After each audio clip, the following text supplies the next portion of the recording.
Hello awesome learners, hope you are doing well and having fun. Yes, अभी हमारे MS set exam हो चुका है और अब हमारा प्योर एंड प्योर फोकस रहेगा UGC नेट के एग्ज़ाम पर। उसके लिए हमारा जो पेपर 1 है वो तो कॉमन रहता है और पेपर 2 रहता है जो अलग अलग सब्जेक्ट्स में डिवाइड होता है। हमारा सब्जेक्ट रहेगा हिस्ट्री, पेपर 2 कोड नंबर 6। हमारा मेन फोकस रहेगा ऑलमोस्ट 60% 60-70% हमारा फोकस रहेगा हिस्ट्री के ऊपर और हम पेपर 1 के ऊपर ऑलमोस्ट 30-40% फोकस करेंगे। यस, और इसमें 100 क्वेश्चंस आते हैं, पेपर 1 में 50 क्वेश्चंस आते हैं। 100 questions for 200 marks, 50 questions for 100 marks, total 300 marks का पेपर होता है। तो अभी हम सब्जेक्ट क्या है हमारा, सबसे पहले तो UGC नेट का देख रहे हैं, university grants commission net bureau, उन्होंने ये ऑफिशियली दिया हुआ सिलेबस है, हम वही देखने वाले हैं। सिलेबस सी उनका ही है। तो इसमें क्या बोला गया है कि history paper contents all the aspects of Indian history. Indian history के ऑल एस्पेक्ट्स है, प्री हिस्ट्री है, एंशियंट है, मेडिवल है, मॉडर्न है, including national movement and post independence. Post independent तक सब आना है, प्री हिस्ट्री से लेकर post independent. Consist of historical methods, जो मेथड्स यूज होती है, research methodology and historiography. Since the subject and the boundaries of Indian history are vast and comprehensive, it has been systematically analysed and synthesised into 10 units. Total 10 units हैं हमारे जो हमें cover करने हैं, मतलब pre history से लेकर जो पोस्ट इंडिपेंडेंस है वहाँ तक 10 यूनिट्स है। Concepts, ideas and terms given here would specify the extent. अभी जो एक्सटेंट है ये किससे पता चलेगा, ये जो कंसेप्ट्स, आइडियाज़ एंड टर्म्स है इससे, ठीक है। आगे द सब्जेक्ट इंक्लूडेड दो it is not mentioned in the units. जो ये टर्म्स है ये मेंशन नहीं किया है अलग से, ये हमारा कंटेंट है कि इसके अराउंड ही हमें पता करना है कि क्या पढ़ना है, कितना पढ़ना है। It is to make the subject realise the it is to make the student realise the comprehension of the syllabus prepared. और सिलेबस क्यों इंपॉर्टेंट रहता है, ताकि हमें पता चले कि हमें कितना पढ़ना है, क्या पढ़ना है। बिना काम के ज़्यादा कुछ नहीं पढ़ना है, जो ज़रूरी है उतना ही पढ़ो, उतना ही इंपॉर्टेंट है, ये ध्यान में रखो। तो जैसे कि concepts, ideas and terms, Bharatvarsh सभा समिति, वर्ण आश्रम, वेदांत, पुरुषार्थ, रीना, संस्कारास, यज्ञ, गणराज्य, जनपद, डॉक्टरीन ऑफ कर्मा, दंड नीति, अर्थशास्त्र, सप्तांग, धर्म विजय, स्तूप, चैत्य विहार, नागरा, द्रविड़ा, वैसारा, बोधिसत्व और तीर्थंकार, अलवर्स और नैनार्स, श्रेणी, भूमि, छिद्र, विधना, न्याय, कर, भोग, भाग, विष्टि, स्त्रीधन, मेमोरियल स्टोन्स, आग्रहारा। ये सारे तो हमने एंशिएंट में पढ़े हुए हैं, ये सारे टर्म्स एंशिएंट में बहुत बार आते हैं, राइट। अब ये हाँ, अब आगे मेडिवल है। खिलाफत, सुलेखुल, तुर्काने चहलगानी, वतन, बलूता, तौकवी, इक्ता, जजिया, जकत, मदत माश, अमारम, राया रेखो, जनगम और दासद, मदरसा, मकतब, चौथ एंड सरदेशमुखी, सराई, पोलीगार्स, जागीर एंड शरीयत, दस्तूर, मनसब, देशमुख, नाडू और उलेमा, फिरमान। ये सारे तो हमने मेडिवल में देखे हुए हैं। और भी मेडिवल के टर्म्स है, एन दहसाल, दसल्ला, परगना, शाह मंडी, महलवारी, हिंद स्वराज, ये हो गए कहाँ तक, मेडिवल तक।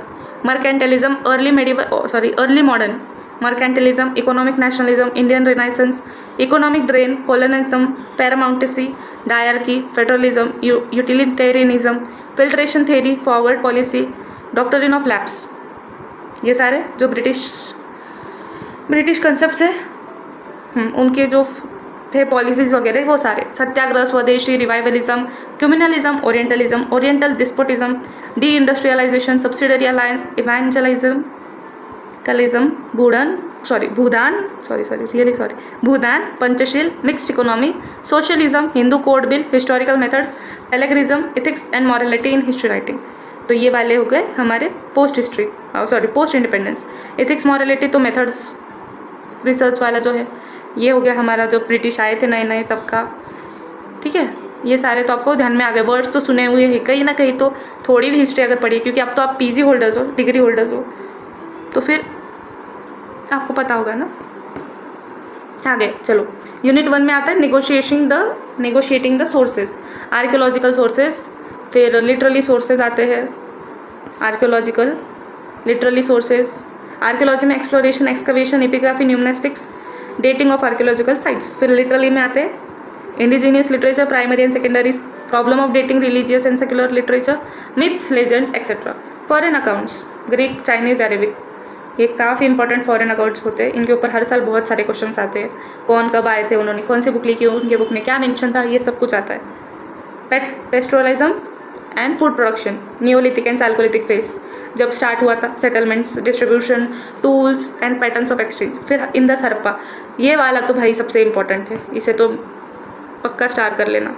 Indus civilisation, origin, extent, major sites पे क्वेश्चन हर साल आते हैं। Settlement pattern, craft, specialisation, religion, society and polity, decline of Indus civilisation, internal and external trade, first urbanisation in India. Yes. फिर आगे वैदिक एंड लेटर वैदिक, इनके ऊपर भी क्वेश्चन आते हैं, ये आपको पता होगा अभी तो। Aryan debates, political and social institution, state structure and theories of state, emergence of varnas and social stratification, religious and philosophical ideas, introduction of iron technology, megaliths of South India. ये मेगालिथ्स ऑफ साउथ इंडिया के ऊपर, ये sites के ऊपर questions आते हैं। जितनी megalithic sites है साउथ इंडिया में, काफ़ी फेमस साइट्स है, उनके ऊपर क्वेश्चंस आते हैं। वहाँ पर क्या मिला था, वहाँ के पैटर्न्स क्या है, ये सब इनके ऊपर भी क्वेश्चंस आते हैं। Expansion of state system, mahajanapada, monarchical and republican states, economic and social developments and emergence of second organisation in 6th century BC। देखो, इमर्जेंस ऑफ हेटेरोडॉक्स सेक्ट्स, हमने जो कल 2011 का MS सेट का पेपर किया था, उसमें मैंने हेटेरोडॉक्स सेक्ट्स के बारे में बोला था, सेक्ट्स। तो उसमें जैनिज्म, बुद्धिज्म, अजीविकास, टोटल 62 ऐसे आए थे, तो उसमें ये 3 भी थे। ठीक है, कुछ चीज़ें हैं जो अगर आपने सेट नेट में बहुत अच्छे से कवर कर ली ना, सेट का पेपर उसके आगे बहुत ईजी लगेगा। अगर इस बार आपने सेट नहीं दिए तो अगले साल दोगे, तब आपको बहुत ईजी हो जाएगा। और मैं सिर्फ MS सेट की बात नहीं कर रही हूँ, टोटल जितने भी सेट के एग्जाम्स होते हैं ना, सब में ऐसे ही पैटर्न रहता है। UGC नेट सबके ऊपर आता है, उसके बाद में ही सब आते हैं। आगे unit 2, from state to empire, rise of Magadha बहुत इंपॉर्टेंट है। फिर Greek invention under Alexander and its effects, Mauryan expansion, Mauryan polity, society, economy, Chandragupta बहुत ज़्यादा इंपॉर्टेंट है। Ashoka's dhamma and its nature, decline and disintegration of Mauryan empire, Mauryan art and architecture. ये तो भाई जितने एडिक्स जहाँ जैसे पता चले ना, सब लिख के रख लो।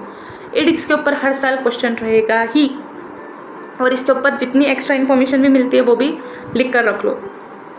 एग्जाम के पहले वो रिविजन में रहना चाहिए।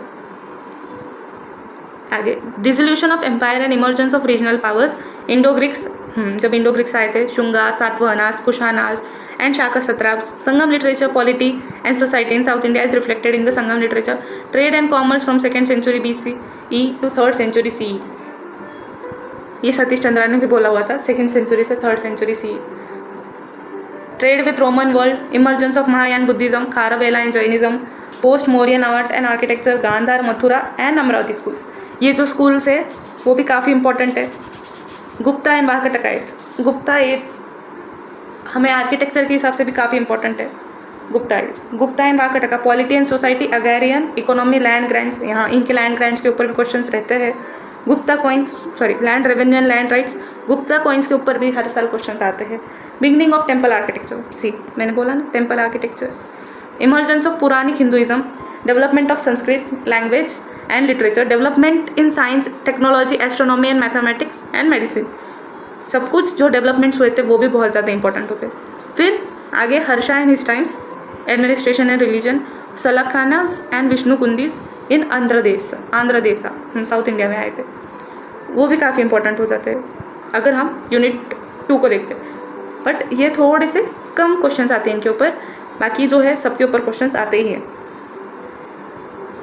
Unit 3, emergence of regional kingdoms. अब हम आ गए हैं आफ्टर AD, यस AD में आ गए अभी। Kingdoms in Deccan, Gangas, Kadambas, western and eastern Chalukya, Rashtrakutas, Chalak, Kalyani Chalukyas, Kakatiyas, Hoysalas and Yadavas.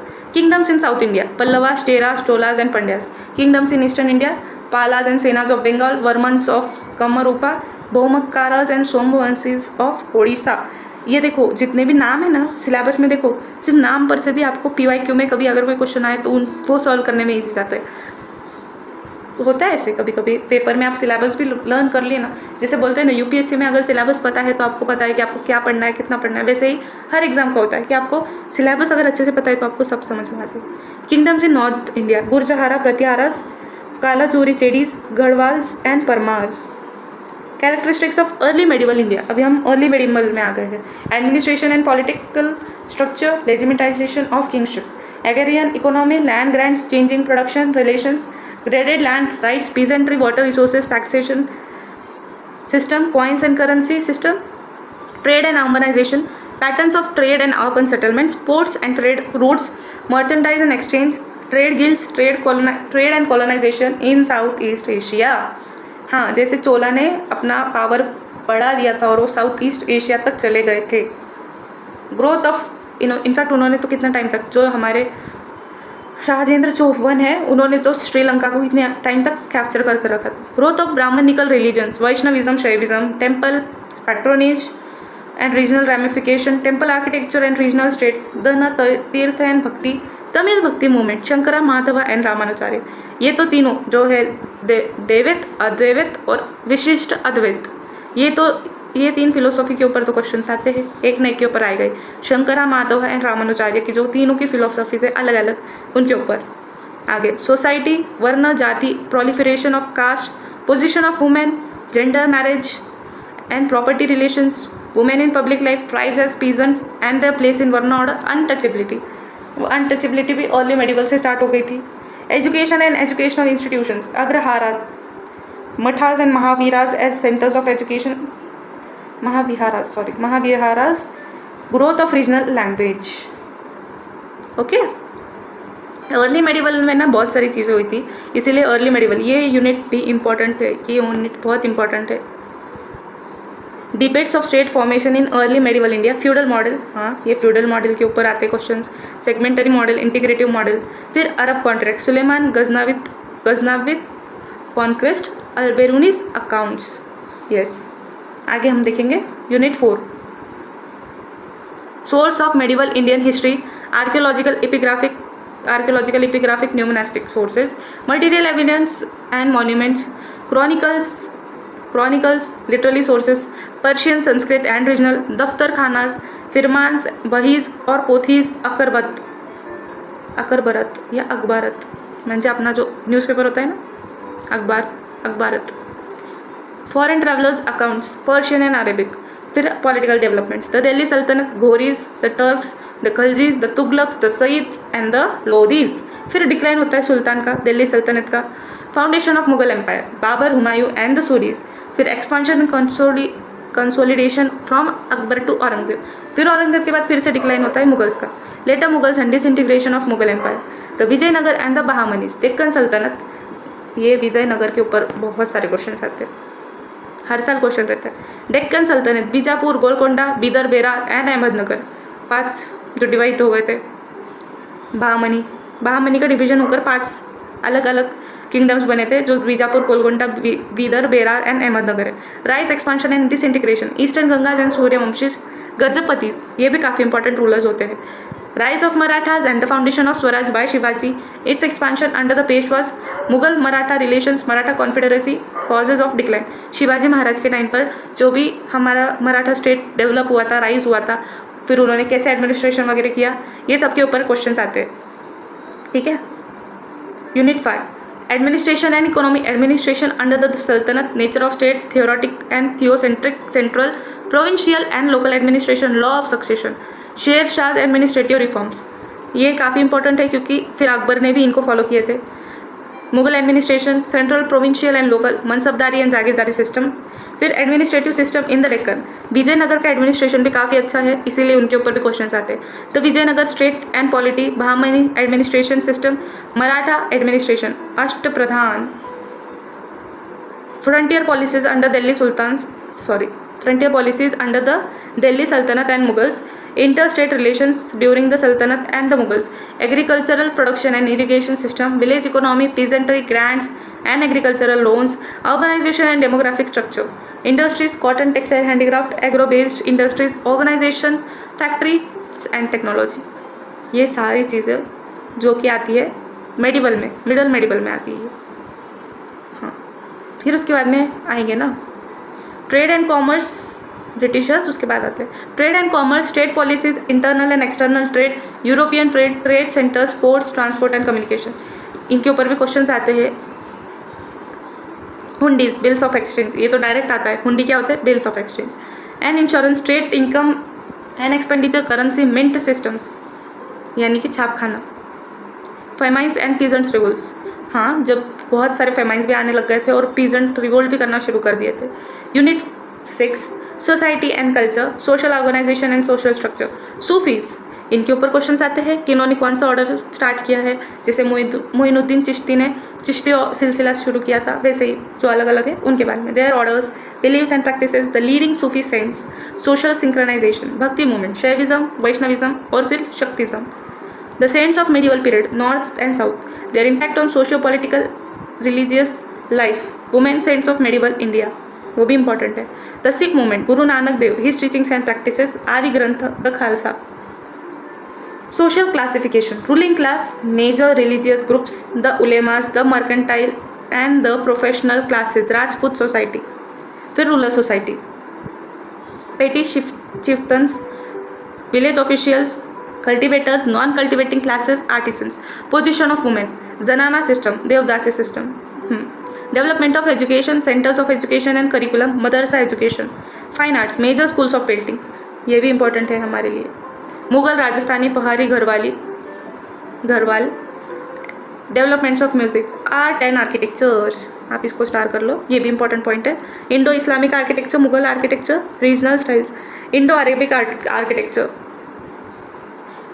Mughal gardens, Maratha fort, shrines and temples. ये दोनों इंपॉर्टेंट है क्योंकि इनके ऊपर क्वेश्चंस हर साल रिपीट होते हैं। इनफैक्ट रिपीट भी बोल सकते हैं और हर साल कुछ अलग वे में भी पूछे जाते हैं। PYQs में तो हमारे ध्यान में आ ही जाएगा वो। 7th unit, sources of modern Indian history. अब मॉडर्न पे आ गए हम। Archival material, biographies, memorials, newspapers, oral evidences, creative literature and painting, monuments, coins.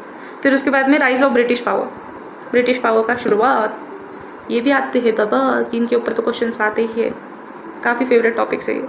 Establishment of British power, European trading in India in the 16th to 18th century, Portuguese, Dutch, French and the British. Establishment and expansion of British dominion in India, British relations with principal states, Indian states, Bengal, Awadh, Hyderabad, Mysore, Karnataka and Punjab, जो सबसे पहले शुरू हुआ था बंगाल से। Revolt of 1857, causes, nature and impact, administration of company and the crown, उसके बाद में जो कंपनी क्राउन के अंदर आ गई थी सारा administration.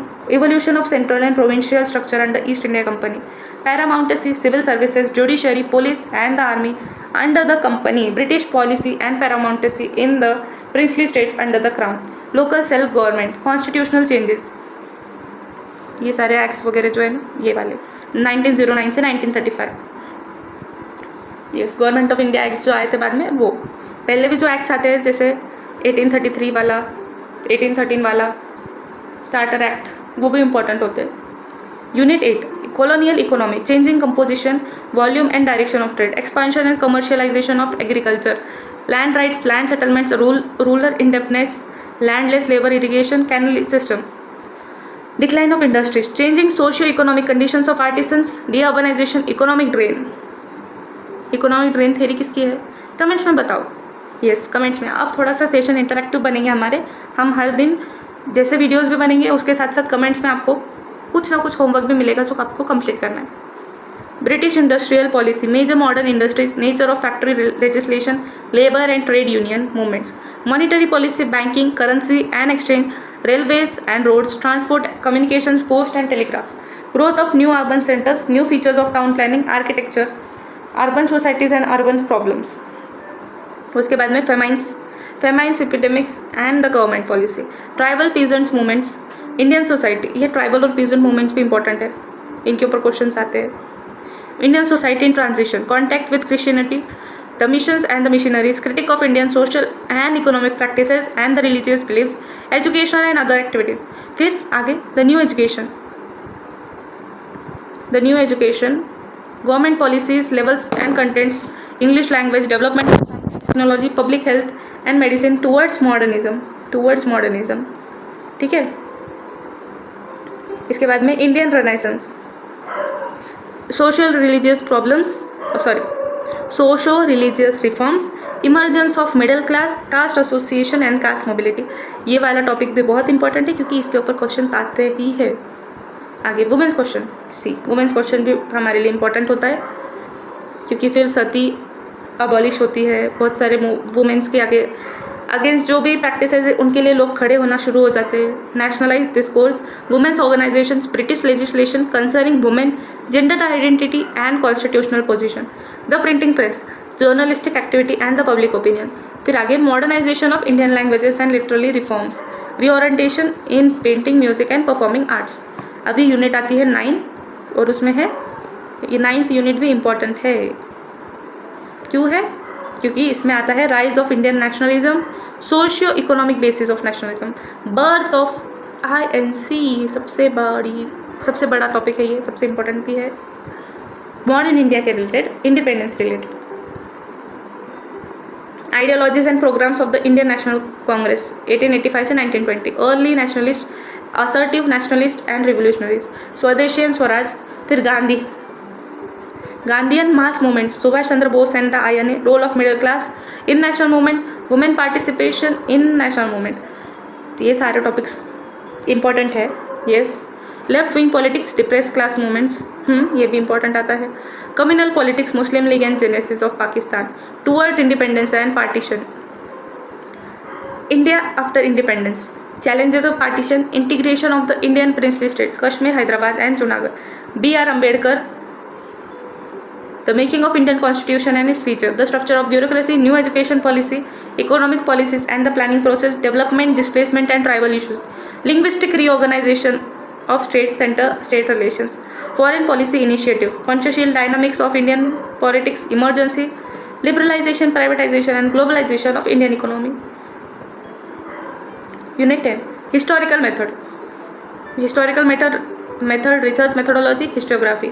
Scope and importance of history, objective and bias in history, heuristics, operation, criticism in history, synthesis and presentation, history and its auxiliary sciences, history a science, arts or a social science, causation and imagination in history, significance of regional history, recent trends of Indian history, research methodology, hypothesis in Indian history, area of proposed research, sources, data collection, primary or secondary, original or and transition sources, trends in historical research, recent Indian historiography, selection of topic in history, notes taking and references, footnotes and bibliography, thesis and assignment writings, plagiarism, intellectual dishonesty and history writing, beginnings of historical writings, Greek, Roman and church historiography, Renaissance and its impact on history writing, negative and positive schools of historical writing, Berlin Revolution in history writing, von Ranke, Marxist philosophy of history, scientific materialism, cyclical theory of history, Oswald Spellinger, challenge and response theory, Arnold Joseph Toynbee, postmodernism in history. अगर कोई मेरे MS set वाले students होंगे, learners तो उन्हें पता होगा कि हमने ये जो आखिरी के है ये हमने हिस्टोग्राफी में बहुत बार पढ़ा है इनके बारे में, राइट. तो अभी नया तो कुछ नहीं है, ये सब तो आपने आपके PG में पढ़ा ही होगा. यस. अगर सोर्सेज वगैरह कुछ पता करनी है तो देखो, अगर आपके पास में आपका जो स्टडी मटेरियल है वो है तो ठीक. इग्नू के नोट्स आते हैं, ऑनलाइन मिलेंगे आपको साइट पर, जो इग्नू की साइट से ज्ञान कोश, उस पर आपको मिल जाएगा सारा टोटल कंटेंट उस पर अवेलेबल है हिस्ट्री से रिलेटेड एक ना एक. फिर उसके बाद में अगर आपके पास में स्पेक्ट्रम है, a brief history of modern India, बहुत अच्छी बात है. प्लासी टू पार्टीशन है, वो भी बहुत अच्छी बुक है, आप वो भी रेफर कर सकते हैं. और एंशिएंट एंड मेडिवल के लिए तो काफ़ी बड़ी बड़ी बुक्स आती है. बट अगर आपके पास नहीं है वो बुक्स, कोई बात नहीं, मेरे पास में PDFs है दोनों के भी, कुछ बुक्स के PDFs है जो मैं आपके टेलीग्राम ग्रुप पर अपलोड कर दूँगी. और अगर आपको PDF से नहीं पढ़ना है तो आपके पास में जो NCERTs वगैरह अगर होंगी तो उससे पढ़ो, आपके नोट से पढ़ो, अदरवाइज़ कोई ऑप्शन नहीं है. बुक्स अगर खरीदने नहीं है तो आपको PDFs ही पढ़ने पड़ेंगे. मैं PDFs बहुत जल्दी अपलोड कर दूँगी, जितने जल्दी हो सके उतने जल्दी. तब तक आप PYQ स्टार्ट तो करो. और मैंने PYQ इसीलिए बोला है क्योंकि जैसे जैसे हम PYQ में वो क्वेश्चंस देखते हैं और अगर हम उनके बारे में कंटेंट पढ़ते हैं ना तो वो ज़्यादा अच्छे से रिटेन होता है. यस, ये सब कुछ सिर्फ रिटेंशन के लिए बोल रही हूँ कि अगर आपने PYQs पहले किया और फिर उसी से रिलेटेड अगर कुछ पढ़ लेते हो तो वो दिमाग में फिट हो जाता है. तो इसी के साथ में एक पॉजिटिव नोट पर हम आज की गुड़ी पाड़वा की एकदम शुभ दिन पर ये शुरुआत करते हैं UGC नेट वाली सीरीज़. होप आपको ये सीरीज़ अच्छी लगे और बहुत सारा सपोर्ट करो, सब्सक्राइब करो, अपने दोस्तों के साथ शेयर करो. आगे के वीडियोस बहुत ज़्यादा अच्छे रहेंगे, मैं प्रॉमिस करती हूँ. इसी के साथ thank you for watching, have a great day.